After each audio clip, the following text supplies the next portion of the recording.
My name is Tiffany Gordon, and at 36, I stood on the stage at the University of North Carolina at Charlotte, gripping my master's degree in law. After 4 years of late nights and sacrificed weekends pursuing my dream of becoming an independent lawyer, this was supposed to be the most unforgettable moment of my life. I scanned the audience for my parents, Deborah and Edward Gordon, hoping to see their proud faces. But instead, 3 empty seats stared back at me in the very spot they had promised to sit. They didn't even bother to come. I had planned this day for months, sending them the date, the time, even a map to the auditorium. "We're so proud of you, Tiffany," my mother had said, her voice warm but hurried, as if her mind was already elsewhere.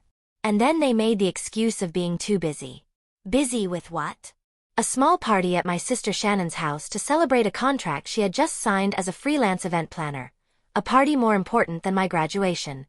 I had believed this degree would finally make them recognize my efforts. I was wrong. As I stepped off the stage, my phone buzzed in my purse. A text from my mother. "We need to talk urgently." Moments later, I saw it. 30 missed calls from my father, all within the past hour. My heart pounded. Something was wrong. Terribly wrong. I never imagined that just minutes later, everything would change forever. I've lived in Charlotte, North Carolina, for the past 10 years, carving out a life in a modest 1-bedroom apartment just outside downtown. I work as a junior lawyer at Harper & Stone, a small law firm handling family disputes and estate planning. It's not glamorous. Long hours poring over contracts, mediating messy divorces, and drafting wills for clients who argue over every penny. But I love the work. It's precise, demanding, and it fuels my dream of opening my own law practice one day, where I can take on cases that matter to me, like helping single parents navigate custody battles. That dream kept me going through the toughest years of my life. My parents, Deborah and Edward Gordon, live about an hour away in the same split-level house where I grew up. They're both retired now. My mother was a school secretary, my father a mechanic, and they spend their days gardening, attending church socials, and focusing on my older sister Shannon.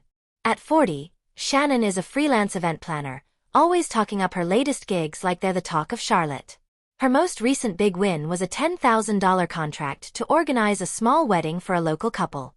It's not exactly high society, but you'd think it was the event of the year the way she brags about it. My parents hang on her every word, treating her like she's some kind of celebrity. Meanwhile, my years of grinding through law school barely get a nod. Growing up, it was always like that. Shannon was the outgoing one, charming everyone with her big personality. She'd throw together backyard barbecues or school talent shows, and my parents would rave about her creativity. I was the quiet one, buried in books, winning debate competitions and academic awards. But those achievements never seemed to matter as much. "Shannon's just so vibrant," my mother would say, as if my straight-A report cards were somehow less impressive. My father would chime in, "She's got a real spark, that one." I learned early on that being reliable and hardworking didn't get you the same applause as being flashy. When I decided to go for my master's degree in law, it wasn't just about career advancement. I wanted to prove something, to myself, to my parents, to the world. I enrolled in the part-time program at the University of North Carolina at Charlotte, designed for working professionals like me. For 4 years, I lived a double life. Full days at the law firm, then 3 nights a week in class from 6 to 9 o'clock, followed by hours of studying at my tiny kitchen table. Weekends were no better. While friends went to brunches or weekend getaways, I was holed up in coffee shops highlighting case law until my eyes burned. I turned down concert tickets, skipped birthday parties, and missed out on dating because every spare moment went to my degree. The schedule was brutal. I'd wake up at 5 a.m. to prepare for court filings, work a 10-hour day, then rush to campus for lectures. By the time I got home, it was past 10, and I'd still have assignments to finish. I survived on coffee and sheer stubbornness. My parents knew how hard I was working. They'd call sometimes, asking how I was holding up. "You're always so busy," my mother would say, her tone implying it was somehow my fault. Meanwhile, Shannon would post photos of her latest event setups on Instagram. Sparkly centerpieces, budget floral arrangements, captioned with things like "living the dream." My parents would comment with heart emojis, while my updates about surviving finals got a polite, "Good job, Tiffany." The worst part was the isolation. Law school wasn't just about the coursework. It was about proving I could handle the pressure without breaking. I'd lie awake at night wondering if it was worth it. Would this degree finally make my parents see me the way they saw Shannon? Would they realize that my quiet determination was just as valuable as her loud confidence? I told myself it would. I pictured them at my graduation, clapping as I walked across the stage, their faces lit up with pride. That image kept me going through the sleepless nights and endless deadlines. Shannon's constant need to be the center of attention didn't help. She'd call me sometimes, dropping hints about her latest big project while barely asking about my studies. Once, over coffee, she laughed and said, "I don't know how you do it, Tiffany. All that studying sounds miserable. I'd rather be out making things happen." Her words stung, but I brushed them off. She didn't understand what it meant to build something lasting, something bigger than a one-off event. But my parents bought into her hype. They drove into Charlotte for her client meetings or helped her set up for events, while my requests for a quick visit during exam season were met with excuses. "We're tied up with Shannon's latest project," my father would say. "You know how busy she gets." I tried not to let it get to me. I focused on my goal. Finish the degree, pass the bar, open my own practice. I saved every extra dollar from my paycheck, building a nest egg of $60,000 to fund my dream. It wasn't easy. Charlotte's cost of living isn't cheap, and law school tuition ate up most of my disposable income. But I was determined to make it work. I told myself that once I had that degree in hand, things would change. My parents would see what I'd accomplished and maybe, just maybe, they'd stop putting Shannon on a pedestal. Looking back, I realized how naive I was. I thought a piece of paper would shift decades of favoritism. I thought my hard work would speak louder than Shannon's showy charm. But as the months ticked by and my graduation day approached, a small part of me started to doubt. Would they really show up for me? Or would Shannon find a way to steal the spotlight again? 6 months before my graduation, I started planning what I hoped would be a day I'd never forget. I wanted my parents, Deborah and Edward Gordon, to see me walk across the stage, to feel the weight of what I'd achieved after 4 years of law school. I called my mother on a quiet Sunday afternoon, catching her as she sorted through old photo albums.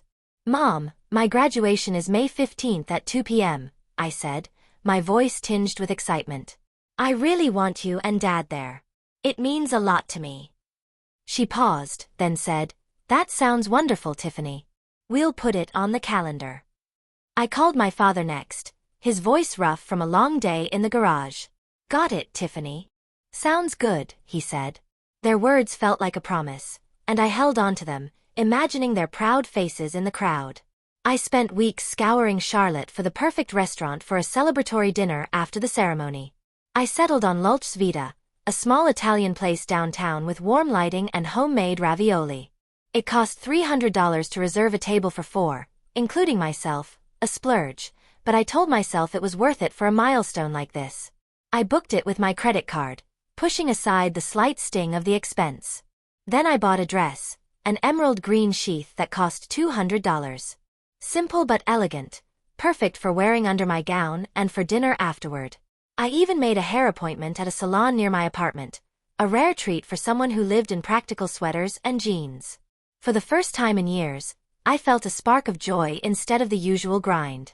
I sent my parents an email with every detailed date, time, and auditorium location, even a link to parking instructions on the university's website.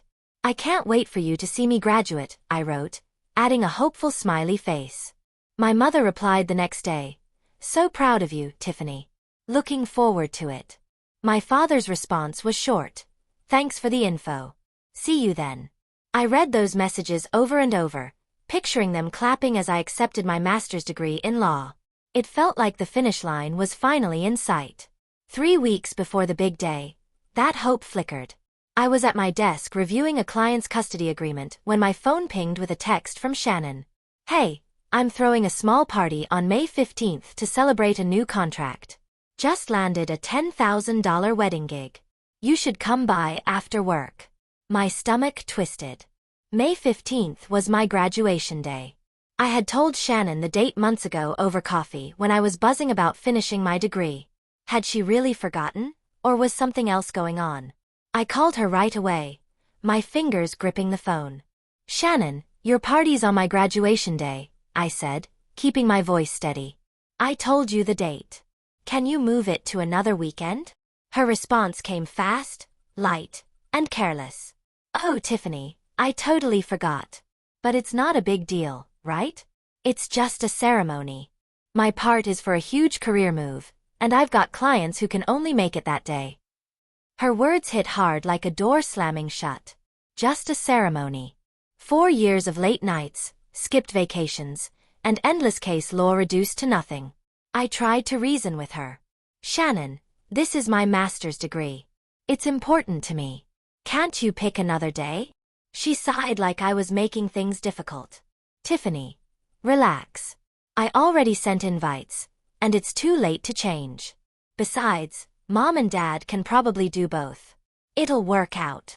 I ended the call, my throat tight with frustration. Do both? My ceremony was at 2 p.m., and her party started at 4 across town. It didn't add up. I'd hoped my parents would prioritize me. But Shannon's breezy confidence made me doubt. Was she trying to pull their attention away like she always did with her flashy events? That night, I lay awake staring at the ceiling of my apartment. I'd spent months imagining my parents in the audience, their faces lit up as I walked across the stage. Now, I wasn't so sure. Shannon's party, her so-called huge career move, felt like a shadow creeping over my moment. I told myself they'd show up, that they wouldn't let me down.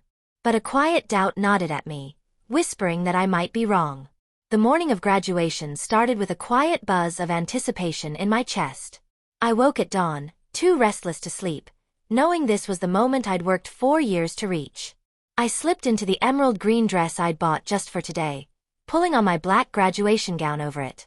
I pinned my cap in place, the tassel swaying gently, a symbol of every late night and missed weekend I'd poured into my degree. I took a steadying breath, telling myself this day would be everything I'd hoped no matter what.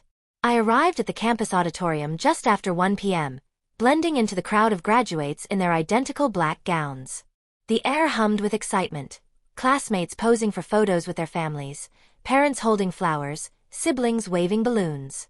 I scanned the faces around me, searching for my mother or father, clinging to the hope that they'd show up despite Shannon's party. Maybe they'd chosen me this time, I thought, holding on to their vague promises. But as I moved through the lineup, gripping my name card, I saw no sign of them. My stomach tightened, but I pushed the doubt down, focusing on the moment. I'd earned this degree, and I was going to walk that stage. The ceremony began at 2 p.m., with graduates filing into the familiar strains of pomp and circumstance. I took my place in the alphabetical lineup, my eyes darting to the audience. The seats were packed, faces blurring under the bright lights, but none were my parents. I kept looking, telling myself they could be late, maybe stuck in traffic. But as the university president spoke about perseverance and new chapters, a cold realization settled in. They weren't here. They had chosen Shannon's party over my graduation. When my name was called, Tiffany Gordon, Master of Laws with Honors, I crossed the stage, my heels steady despite the ache in my chest. I shook the dean's hand, took my diploma case, and moved my tassel from right to left. The applause was polite, the same for every graduate, but it felt empty, like it belonged to someone else's moment. No one shouted my name. No familiar cheers broke through.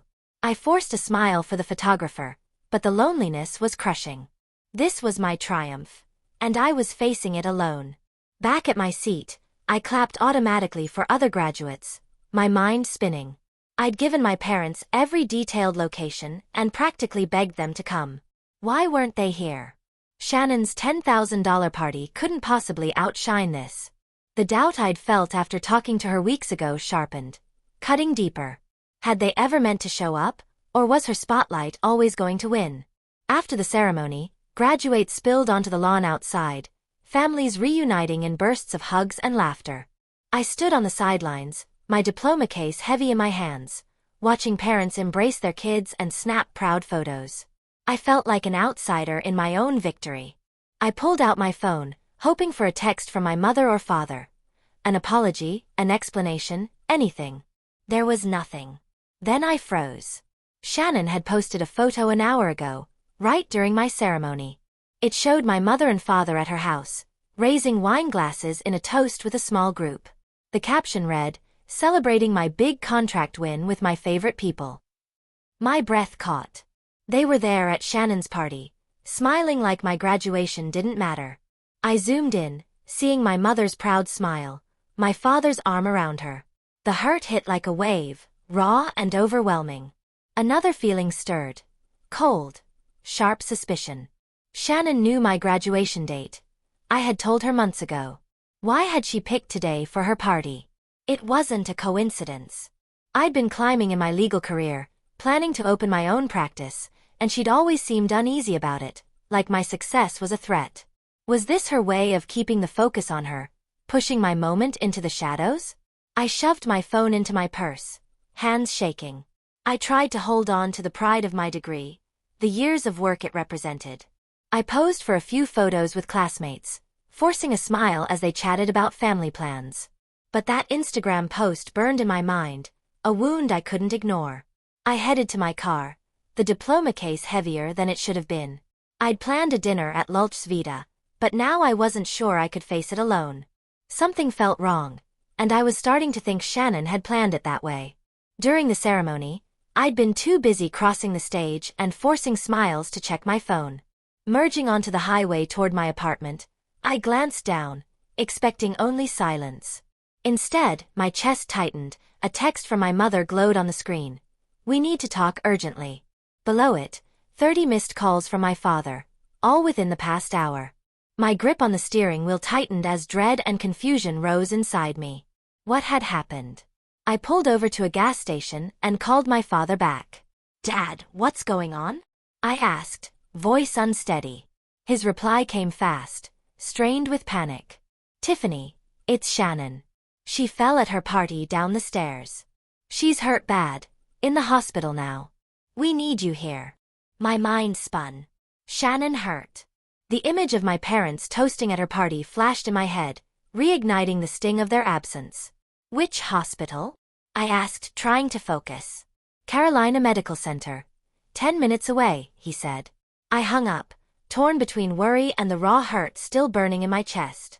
I drove to the hospital, the Charlotte skyline fading into dusk as my thoughts churned.